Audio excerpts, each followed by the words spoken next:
Can a star be born amid rubble and ruin? As the world turns another page on the calendar, approaching the end of another year, we find ourselves balancing on the edge of hope and despair. The festive season of Christmas approaches, a beacon of joy and unity in the midst of ongoing conflict, mirroring the stark contrast of the nativity story itself. In the heart of Bethlehem over 2,000 years ago, a child was born. He was not born in a palace or a safe haven, but in a humble stable, a place of animals and straw. This child, known to us as Jesus Christ, emerged into a world fraught with conflict and strife, much like the children born in the war zones of today.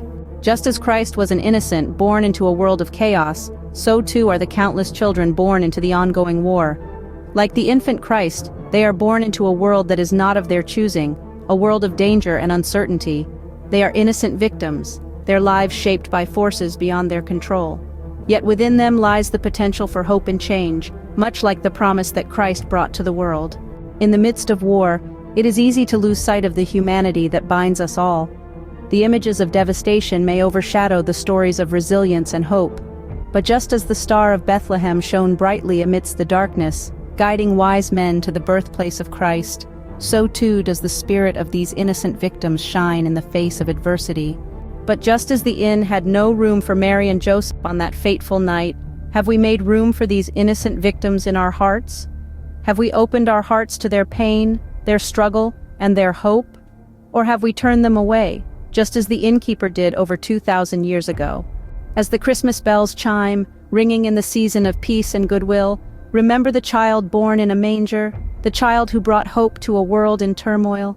Remember, too, the children born into conflict, the innocent victims who, like Christ, embody hope amidst despair.